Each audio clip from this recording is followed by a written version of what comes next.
Et vive la culture ivoirienne. On en arrive à l'entretien avec notre invité de la page culture qui nous proposera ce soir, et nous l'a promis, quelques clés pour la relance du théâtre ivoirien. Je vous retrouve avec plaisir, Monsieur Diallo Tikwaye Vincent. Alors, avant tout, donnez-nous une idée précise de la définition du théâtre qu'on confond généralement avec l'humour, qui est aussi un art du spectacle. Quelle est la différence? Éclairez-nous. D'abord, le théâtre est un spectacle qui représente les faits de la société. Et une partie de la société est représentée selon que le metteur en scène veut faire passer un message. Donc, de ce point de vue, il y a deux catégories. Il y a la comédie, il y a la tragédie. La comédie, ça finit toujours par une scène heureuse et elle appartient au peuple. Et puis, bon, la tragédie, c'est la noblesse. Ça finit toujours par un drame.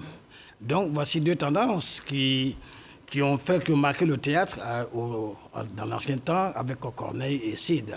Et puis avec Molière aussi. Donc Molière du côté de la comédie, Corneille et le Cide du côté de la tragédie. Maintenant, quand on parle de l'humour, ce sont des faits que nous racontons pour apporter le sourire, pour provoquer le rire chez celui qui nous regarde. Donc ces choses-là, c'est des techniques que les comédiens exercent et ils utilisent pour arriver à leur fin. Et l'humour donc se retrouve dans le théâtre? Oui, l'humour a une différence prête parce que la présentation d'une pièce de théâtre a besoin de certaines commodités, de certaines dispositions techniques et d'une salle spécialisée. L'humour peut être interprété n'importe où. Comme sur ce plateau? Sur ce plateau, bien sûr.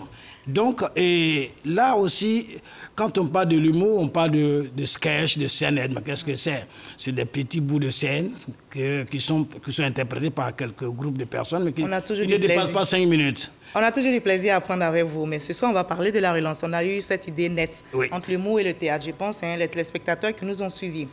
Alors, dites-nous, M. Diallo Tikwaye Vincent, c'est un métier qui vous passionne, vous l'avez dit, le métier des planches. Alors, comment êtes-vous arrivé à ce métier? Par la passion, par la curiosité, j'étais tout petit. Ce métier, ce n'est pas imposé à vous? Oui. Vous êtes imposé à ce métier? Non, les deux. On peut dire que je suis entre le marteau et l'enclume. Et j'adore le théâtre, c'est tout ce que j'ai appris de ma vie et c'est ce que j'ai fait. Donc je peux me proclamer aujourd'hui, je peux me réclamer d'être professionnel parce que je ne fais que ça. C'est ça le mot professionnel. Il faut disposer son temps pour servir le théâtre. Donc moi, je ne fais rien d'autre que le théâtre. Donc je suis un professionnel. Maintenant, qu'est-ce qui m'a apporté, qu'est-ce qui m'a fait venir au théâtre? C'est un fait du hasard. J'habitais tout près du théâtre de la Cité. On était les enfants de Cocody, on habitait tout près, on n'avait pas d'argent. Et puis chaque fois que les pièces de théâtre se déroulaient dans cette belle maison, on passait par le trou. Vous voulez parler de la RTI? Non, pas du tout. Ou quelle maison? Je parle du théâtre de la Cité. Ah oui, d'accord. Et c'est comme ça que j'ai découvert la pièce de Zadi, les sofas. Je vous avoue que c'était une grande pièce que j'ai vue avec des comédiens qui vous donnent l'impression d'être dans l'histoire. Et c'était vraiment émouvant. Karamoko et son père et Samori étaient opposés. Samori interpellait son père sur la prudence qu'il doit avoir avec les Français. Et Samori lui réclamait sa puissance et il s'est dit que... C'est une pièce qui vous a marqué. C'est une pièce qui m'a marqué. Il y a aussi la pièce d'Agué Daniel, mon grand frère. Kwawa Dioba. C'est là que la femme déshéritée qui a perdu son mari, ses pleurs ont émerveillé toute la Côte d'Ivoire, ont touché toute la Côte d'Ivoire, je veux dire. Et cela a provoqué un changement dans la civilisation traditionnelle à l'est du pays. Et ces pièces-là vous ont marqué et donc vous avez embrassé ce métier? Oui, j'ai embrassé le métier avec amour, j'ai embrassé le métier pour la vie. D'accord. Alors, le théâtre a connu des années de gloire. 70, 80, 90, on va regarder dans le rétroviseur. Ce sont des années qui vous ont émerveillé, qui ont émerveillé les téléspectateurs qui nous regardent. Mais ce théâtre-là, depuis 93, on parle de sa relance. On va regarder ensemble ce sujet, commenté par Franck Wadio, et puis on en reparle sur ce plateau. Faites comme chez vous, madame. Je préfère rester debout. Non, madame. Non, madame. 1933, les prémices de l'art dramatique ivoirien. Des débuts hésitants et un âge d'or à partir des années 80 avec le théâtre populaire auxquels se frotteront des représentations plus expérimentales. Le rituel et le didiga, sans oublier l'expression scénique avec Suleiman Koli et Were King. Bref, un parcours au riant d'aventure et aujourd'hui des acteurs des planches bien nostalgiques mais qui ne baissent pas pour autant les bras. Monothéâtre, stand-up, comédie-théâtre, lyrique ou satirique, cet art n'aura eu de cesse de se réinventer. Par exemple, Diallo Tikwaye Vincent, metteur en scène et comédien, qui apporte sa pierre à l'édifice par des tournées régulières. La nouvelle génération n'est pas en reste. Des comédiens aux carrières quarantenaires en passant par les jeunes pousses, un renouveau est espéré dans la durée. Les salles de spectacle adaptées font défaut certes, mais en attendant Godot, les comédiens, eux, disent leur test. Quelle femme comme vous s'asseye toujours. Asseyez-vous donc, madame. Sacré bienvenue Nebaï, sacré Diallo Tikwaye Vincent. Alors depuis 1993, je l'ai dit tantôt, on ne parle que de relance du théâtre ivoirien. Dites-nous, qu'est-ce qui explique ce déclin?